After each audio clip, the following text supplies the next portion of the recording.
Friends, welcome to cyber scripters. इस Python learning session में हम जानेंगे पाइथन फंक्शंस के बारे में। क्या है Python function? Python function code block है जो तभी एग्जीक्यूट होता है जब हम उसको रन करना चाहते हैं या जब हम उसको कॉल करते हैं फंक्शन को। आप फंक्शन के अंदर पैरामीटर्स पास करोगे और वो प्रोसेस करके आपको आउटपुट देगा एक या ज्यादा वेरिएबल्स में। समझ लीजिए कि फंक्शन एक बॉक्स है जिसमें आप इनपुट्स डालते हो और प्रोसेस होके आउटपुट बाहर निकलता है। अगर एक रियल वर्ल्ड एग्जांपल लेना है तो अभी क्रिकेट चल रहा है। सोच लो कि मेरा एक क्रिकेट बॉल मैन्युफैक्चरिंग कंपनी है मेरी। मैं क्रिकेट बॉल मैन्युफैक्चर करता हूँ। तो कलर करने की फैसिलिटी मेरे पास नहीं है, मैं उसे आउटसोर्स कर रहा हूँ किसी और कंपनी को। मैंने दी है जो मुझे सिर्फ कलर करके देता है। तो उस कंपनी को मैं क्या दूंगा? मैं उसको एक चीज दूंगा, बॉल बनाया हुआ। दूसरा, कौन सा कलर करना है, उस पर व्हाइट करना है, रेड करना है, पिंक करना है। और तीसरा, मैं उसको बोलूंगा कि भाई क्या ब्रांड ब्रांड नेम उस पर क्या प्रिंट करना है। कैसे करता है, क्या करता है, आई डोंट केयर। मैं उसको ये तीन चीज दूंगा, वो मुझे एक बॉल कलर्ड, उसके ऊपर मेरा ब्रांड नेम प्रिंट होके मेरे को वापस मिलेगा। तो ये एक फंक्शन का एग्जांपल है। अगर हम प्रोग्रामिंग के उसमें देखें तो प्रिंट फंक्शन फॉर एग्जांपल आपने कई बार प्रिंट को यूज किया है। प्रिंट फंक्शन में आप क्या करते हो? आप स्ट्रिंग देते हो और वो स्टैंडर्ड आउटपुट पे प्रिंट कर देता है, उतना ही करता है। आपको नहीं पता उसके कोड के बारे में, कुछ भी नहीं पता। वो एक फंक्शन है जिसका कोड किसी और ने लिखा है, आप सिर्फ उसका यूज कर रहे हो। एक्चुअल में अगर आप देखो तो प्रिंट फंक्शन जो है वो सी कोड में इंप्लीमेंट की है, सी में इंप्लीमेंट की है, सी लैंग्वेज में। और उसका कोड 120 लाइन का कोड है। पर आपको कभी नहीं समझ में आता कि पीछे क्या हो रहा है। इतना लंबा कोड भी हो सकता है सिर्फ प्रिंट करने के लिए। तो ये कुछ एग्जांपल से फंक्शंस के। फंक्शंस कैसे डिफाइन करते हैं? तो फंक्शन के आगे कीवर्ड होता है डीईएफ। उसके बाद फंक्शन का नाम होता है और बाद में ऑप्शनल पैरामीटर्स होते हैं जो आपको देने या दे सकते हो, नहीं दोगे तो भी डिपेंड करता है आपके फंक्शन के डिजाइन पे। उसके बाद फंक्शन का कोड होता है जो इंडेंटेड होता है, और ऑप्शनल रिटर्न वैल्यू भी होती है। अगर वो कुछ रिटर्न करता है तो उसमें रिटर्न स्टेटमेंट होगा, नहीं करता तो रिटर्न स्टेटमेंट नहीं होगा। और एक बार डिफाइन हो गया तो आप इस तरह से उसे कॉल कर सकते हो। फॉर एग्जाम्पल मैं कॉल कर रहा हूँ S is equal to my func 1,2। तो 1,2 जब हम किसी फंक्शन में पास करते हैं तो उसको आर्ग्यूमेंट्स बोलते हैं, और जब हम डेफिनेशन होता है हमारा फंक्शन का उसको हम पैरामीटर्स बोलते हैं। तो लोग उसको इंटरचेंज करके भी यूज करते हैं। तो फॉर एग्जाम्पल लेफ्ट साइड में ये हमारा एक प्रोग्राम है, equal to two B equal to 3 and sum is equal to A comma B. और ये ग्रीन में मेरा डेफिनेशन है फंक्शन का। तो जब भी मैं C equal to sum A comma B करता हूँ तो एक्चुअली क्या होता है? तो एक्सट्रीम राइट पे आप देखोगे जो लाल फॉन्ट्स में है वो कोड आपका मेन फंक्शन में नहीं है, फिर भी एग्जीक्यूट हो रहा है। तो ये क्या हो रहा है? C is equal to sum मैं कॉल करूंगा तो ये दो लाइन एग्जीक्यूट होगी, total equal to zero, total equal to P plus Q. और फिर जब रिटर्न टोटल आएगा वो एग्जैक्टली क्या करता है? इस टोटल को सी को असाइन कर देता है। तो इस तरह से जब भी आप फंक्शन कॉल करते हो तो वो सारी लाइंस आपकी एग्जीक्यूट होती है, फिर कंट्रोल वापस आपका मेन फंक्शन में आता है। अगर आपको नहीं समझ में आ रहा अभी तो कोई इश्यू नहीं है, जब हम उसको प्रैक्टिकल में देखेंगे आपको एकदम क्लियर हो जाएगा। तो चलते हैं अपने पाइचार्ट में और करते हैं अपना फंक्शन प्रोग्रामिंग। तो चलिए हर बार की तरह एक नया पाइथन फाइल बनाते हैं। हम नाम देंगे इसको my functions dot P Y. अब एक बहुत बेसिक फंक्शन से शुरू करेंगे हम।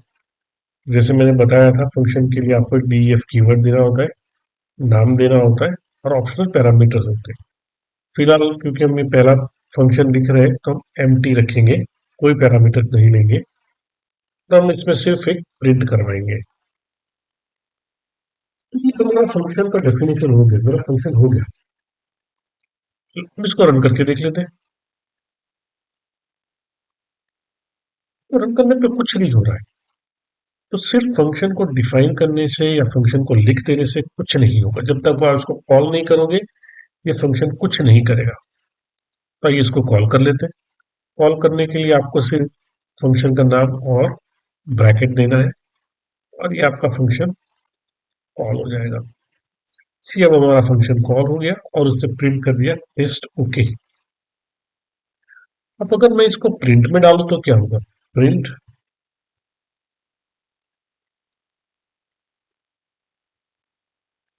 तो ये दो लाइन प्रिंट कर रहा है, एक कर रहा है टेस्ट ओके और दूसरा नन।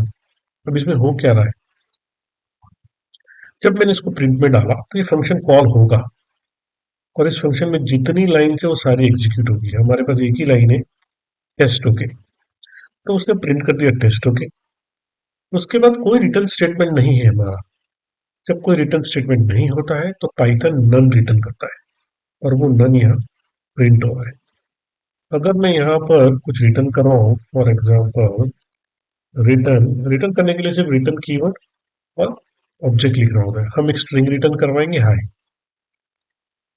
सी, ये हाई आ गया। तो ये हमारा फर्स्ट बेसिक फंक्शन है। अब देख लेते हैं पैरामीटर्स के साथ function.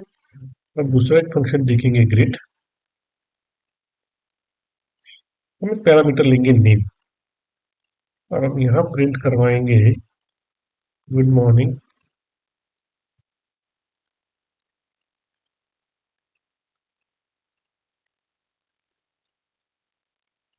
I hope you are fine. हम इसको कॉल करवा लेते हैं ग्रेड।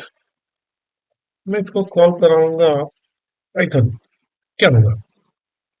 जब मैं ये कॉल करूंगा तो ये जो मैंने आर्ग्यूमेंट दी है पाइथन, वो इस पैरामीटर में कॉपी हो जाएगा। So name is equal to Python हो गया यहाँ पर। और जब ये, और फिर ये प्रिंट होगा। तो यहाँ आ गया गुड मॉर्निंग पाइथन, आप होप यू आर फाइन। अब इसका फायदा क्या है? मुझे हर बार ये कोड लिखने की जरूरत नहीं है। मैं जब भी कॉल कराऊंगा मैं अलग अलग पैरामीटर से कॉल करा सकता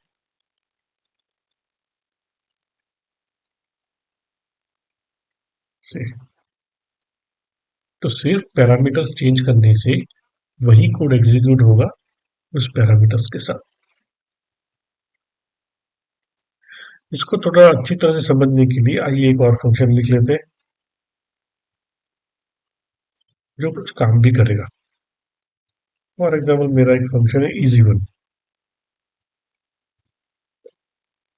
इजी वन सिर्फ इतना ही काम करेगा, वो ये बताएगा कि ये अगर आप उसको कोई नंबर देते हो या कुछ भी ऑब्जेक्ट देते हो तो ये बताएगा ऑड है या इवन है।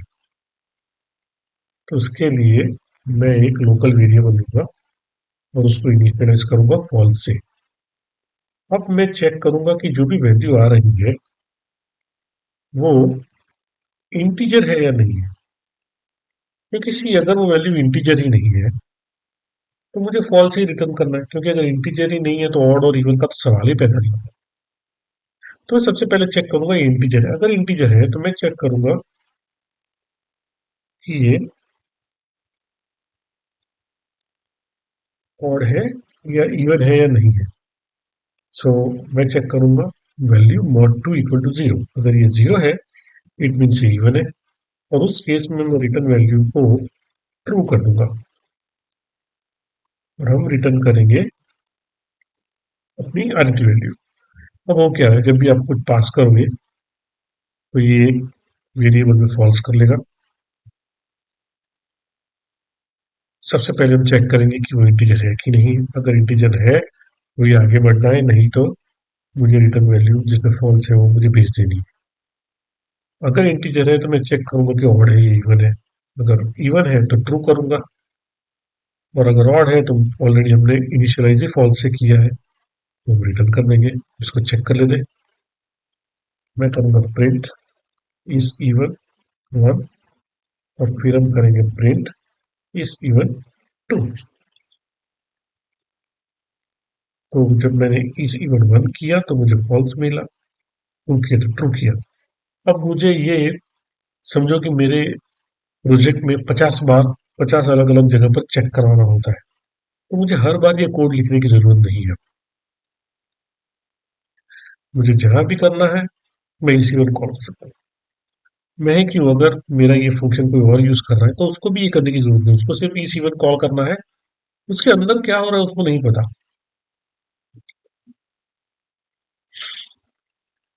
और उसका काम हो जाएगा। अब काफी ऑर्गेनाइजेशन में मैंने देखा है कि एक अलग से टीम होती है, एपीआई बिल्डिंग टीम या एपीआई टीम, जो एक्चुअल फंक्शंस को लिखती है, और जूनियर डेवलपर्स इस फंक्शन को यूज करते हैं। तो उस केस में अगर मेरा फंक्शन मैं नहीं यूज कर रहा हूँ, कोई और यूज कर रहा है, तो मुझे उसको ये बताना पड़ेगा कि ये फंक्शन करता क्या है। कुछ तो डॉक्यूमेंटेशन होना चाहिए अगर आपका फंक्शन अच्छा डिजाइन है तो उसके लिए आप डॉकस्ट्रिंग का यूज कर सकते हो। डॉकस्ट्रिंग के लिए आपको फंक्शन में शुरू करना है 3 कोड से। इन 3 कोड्स के बीच में मैं जो भी लिखूंगा वो मेरा डॉकस्ट्रिंग बन जाएगा। फॉर एग्जाम्पल, सबसे पहले मैं डालता हूँ कि इसका वर्जन क्या है, फिर मैं एक छोटा सा डिस्क्रिप्शन डालता हूँ।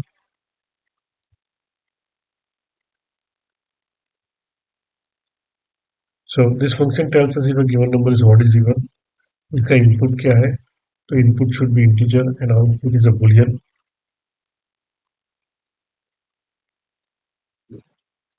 इसको किसने लिखा है, ऑथर का नाम इसमें हो सकता है, पर maybe if required last updated date.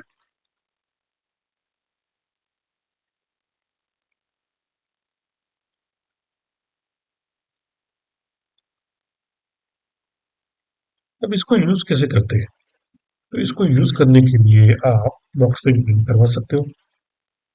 मैं कर सकता हूँ इज इवन डॉट डॉक। अब जब मैं ये कहीं से भी प्रिंट करवाऊंगा तो ये पूरी स्ट्रिंग जो ग्रीन में है वो प्रिंट हो जाएगी। सो अगर किसी को ये फंक्शन यूज करना है, उसको नहीं पता इस फंक्शन में क्या वैल्यू इनपुट देनी है, क्या आउटपुट आएगा, तो वो ये पढ़ सकता है। यहाँ पर क्लियरली लिखा है कि ये फंक्शन करता क्या है, ये इनपुट क्या लेता है, आउटपुट क्या लेता है। सी, कुछ और प्रोग्रामिंग लैंग्वेज जैसे जावा है, सी है, उसमें क्या होता है कि उसमें आपको टाइप भी स्पेसिफाई करना होता है। तो उस केस में लिखने वाले को इतना पता चल जाता है सिर्फ फंक्शन का सिग्नेचर देख के कि मुझे क्या टाइप पास करना है। पाइथन में वो नहीं है, तो पाइथन में उसे नहीं पता कि मुझे इसमें क्या फ्लोट पास करूंगा या इंटीजर पास करूंगा, स्ट्रिंग पास करूँ, क्या करूँ, नहीं पता। तो वो केस में इस तरह की डॉकस्ट्रिंग बहुत काम आती है। डॉकस्ट्रिंग एक्सेस करने का और तरीका है हेल्प फंक्शन। आप अगर हेल्प में इस इवन लिखोगे तो भी वो डॉकस्ट्रिंग प्रिंट कर देगा। ये देखिए, ये मेरे हेल्प से आया है, तो कहीं पर भी कोई भी हेल्प और इस इवन लिखेगा तो उसको ये मिल जाएगा। आपने प्रिंट स्टेटमेंट बहुत बार यूज किया होगा, आप उसका भी हेल्प प्रिंट करवा सकते हो इसी तरह से।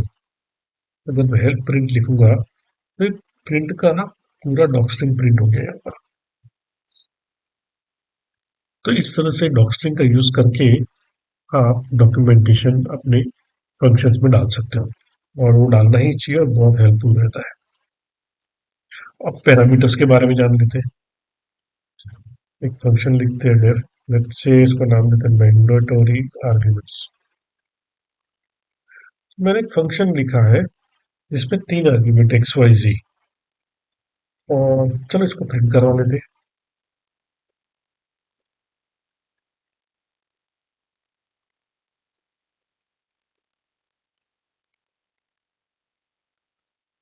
कॉल कर लेते हैं मैंडेटरी 1,2,3। ये मेरा फंक्शन कॉल हो गया, और एक्स में 1 आ गया, वाई में 2 आ गया, जेड में 3 आ गया। इसको पोजिशनल आर्ग्यूमेंट भी बोलते हैं क्योंकि ये एक ऑर्डर में चलते हैं।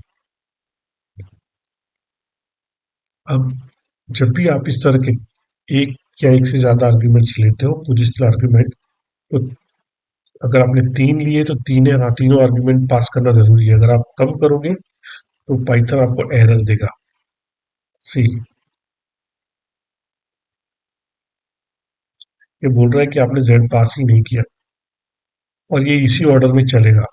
पहला जो भी आप दोगे वो एक्स में जाएगा, दूसरा वाई में जाएगा, तीसरा जेड में जाएगा।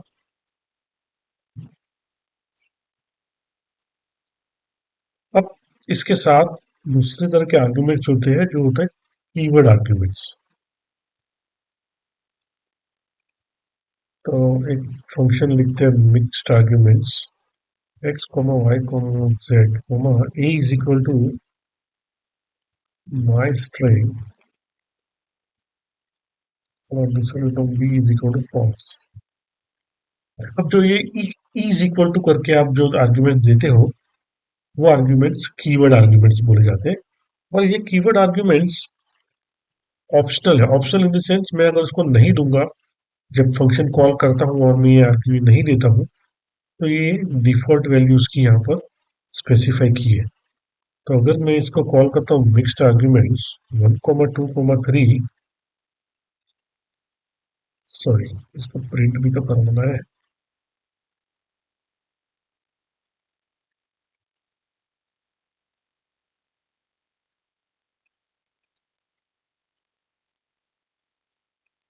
ए is equal to A comma B is equal to B.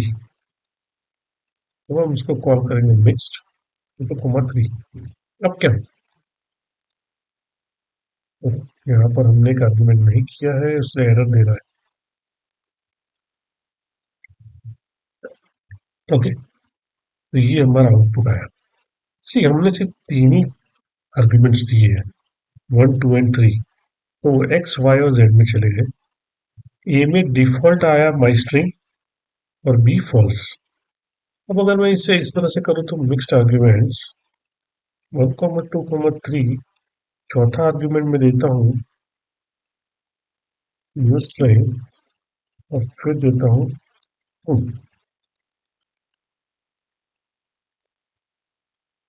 सी अब क्या हो गया,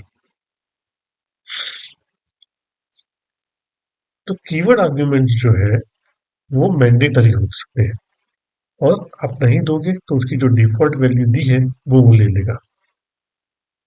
अगर नहीं दोगे तो डिफॉल्ट ले लेगा, और आपने कुछ पास किया है तो वो ले लेगा। अब इसमें ये और भी ऐसी चीज है कि जरूरी नहीं है कि यहाँ पर मैंने फॉल्स दिया तो बी बुलियन हो गया, कुछ भी पास कर सकते हैं। मैं यहाँ पर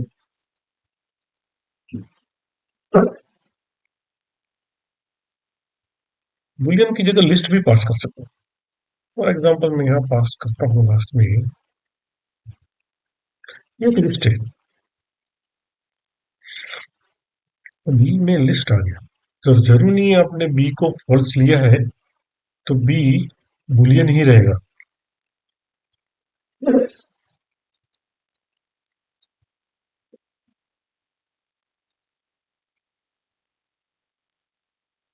देख लेते हैं कि अगर आपको कोई कीवर्ड आर्गुमेंट स्किप करना है, मुझे इसमें ए नहीं देना, डायरेक्ट बी देना है, तो मैं इस तरह से लिख सकता हूँ।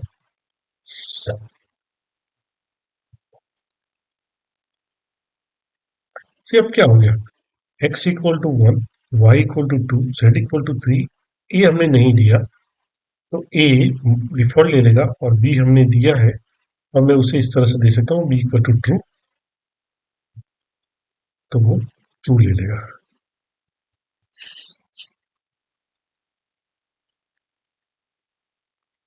अब देख लेते हैं कि अगर आपको कीवर्ड आर्ग्यूमेंट्स मैंडेटरी करना है तो क्या है। तो मैं ये लेता हूँ डेफिनेशन कीवर्ड args, उसके भी हम उसमें एक्स लेंगे, वाई लेंगे, और उसके बाद मुझे 2 या 3 कीवर्ड आर्ग्यूमेंट चाहिए, पर वो मैंडेटरी चाहिए मुझे। यहाँ पर क्या था, मैंडेटरी नहीं था, मैं अगर नहीं देता हूँ तो वो डिफॉल्ट वैल्यू ले रहा था। तो मुझे कोई डिफॉल्ट वैल्यू नहीं चाहिए। मैं चाहता हूँ कि यूजर जब भी ये मेरा फंक्शन यूज करे तो पास करे। तो मैं यहाँ दूंगा स्टार, और फिर मैं जितने भी पैरामीटर्स लूंगा वो सारे कीवर्ड पैरामीटर्स बन जाएंगे, और उनको मैंडेटरी भी बन जाएंगे, उनको सप्लाई करना ही पड़ेगा। आइए इसको भी देख लेते हैं मैं प्रिंट करके।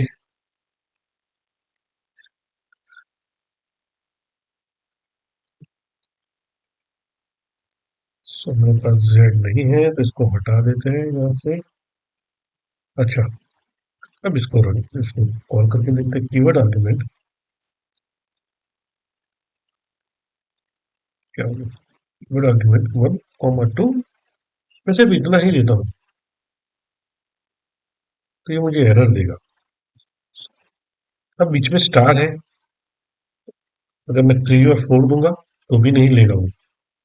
क्यों नहीं लेगा, एरर क्यों देगा? क्योंकि ये स्टार के बाद जितने भी है वो कीवर्ड आर्ग्यूमेंट्स है, और कीवर्ड आर्ग्यूमेंट्स आपको इस तरह से देना होता है।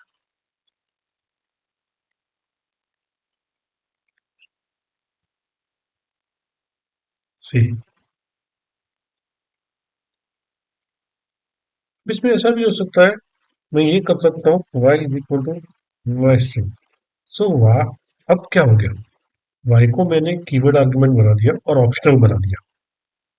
अगर मैं यहाँ 2 नहीं दूंगा अब तो भी चलेगा, ठीक। उससे डिफॉल्ट माई स्ट्रिंग ले लिया, और स्टार के बाद जो भी है वो सारे मैंडेटरी हो जाते हैं, और वो कीवर्ड आर्ग्यूमेंट्स है, वो आपको इस तरह से ही लिखने पड़ेंगे।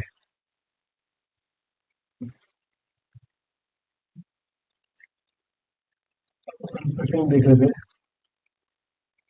लेट्स से मेरा एक फंक्शन है डेफ अनपैक args, और उसमें हमने लिया है एक्स वाई जेड, और हमने लिया ए इक्वल टू 5। इसको प्रिंट कर लेते हैं।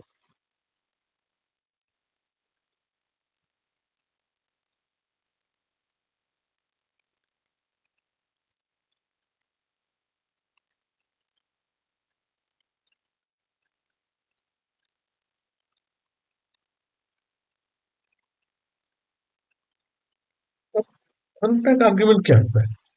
सोच लो कि मेरे पास एक लिस्ट है,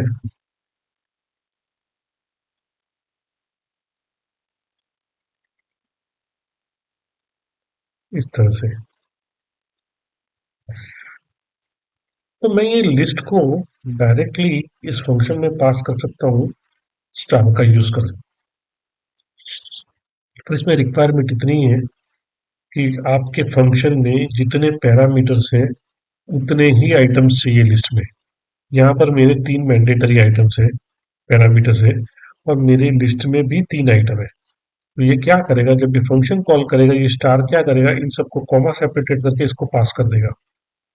अगर प्रिंट कराऊंगा, एक्स इक्वल टू 1 आया, Y equal to ABC, Z equal to 5, और हमने ए नहीं पास किया, हमने सिर्फ 3 ही आर्गुमेंट पास किए, तो ए के लिए उसने डिफॉल्ट ले लिया 5। पर अगर मेरे लिस्ट में 4 आइटम हो तो ए में भी वो चौथा आइटम ले लेगा, ए इक्वल टू 100 हो जाएगा। पर जितने रिक्वायर्ड पैरामीटर्स है आपके फंक्शन में, उससे ज्यादा आपके आइटम्स नहीं हो सकते लिस्ट में। अगर लिस्ट में यहाँ एक और आइटम है तो वो एरर देगा मुझे, वो नहीं चलेगा।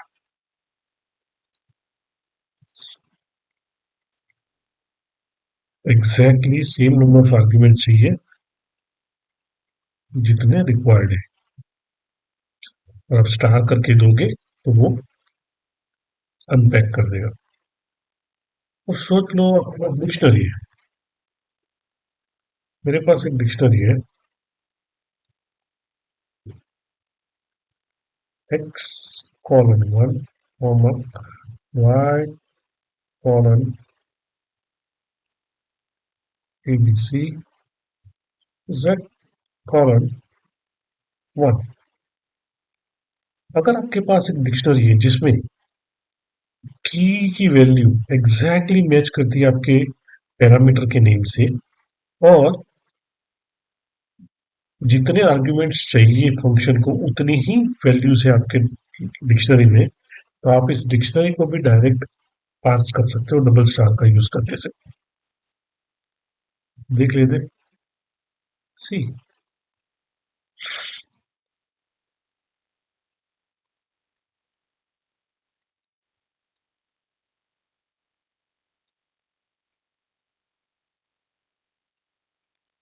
Said is not defined. Oh, double quote नहीं है यहाँ पर।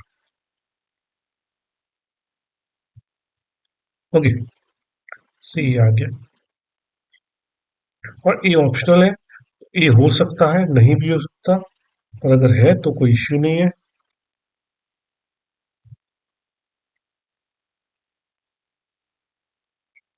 डिक्शनरी में भी वही लिमिटेशन है कि जितने पैरामीटर्स है उसी नाम के कीवर्ड चाहिए, ना कम ना ज्यादा। एग्जैक्टली उसी तरह से है। अगर मैं इसमें एक नया वैल्यू डाल दूंगा,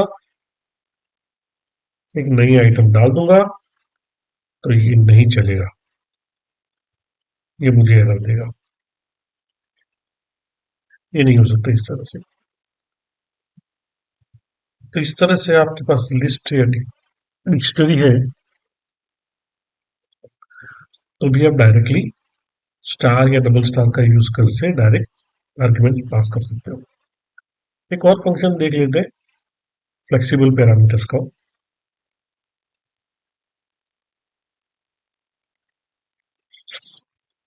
मैं एक फंक्शन लिखता हूँ, वेरिएबल ARGS, वेरिएबल आर्ग्यूमेंट्स का।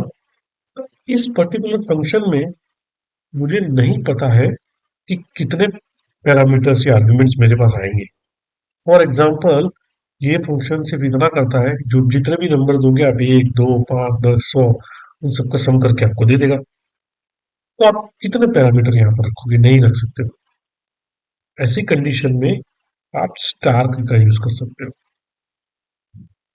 फॉर एग्जाम्पल, मैं ये इसका इम्प्लीमेंटेशन इस तरह से करूंगा।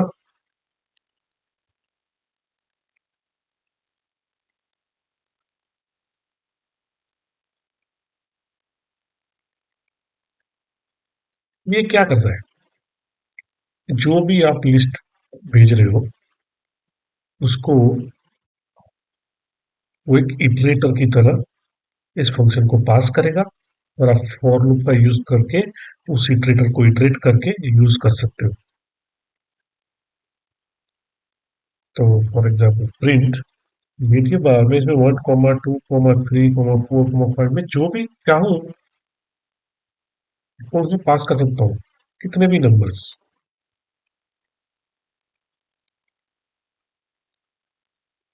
कुछ भी पास कर सकता हूँ मैं इसमें,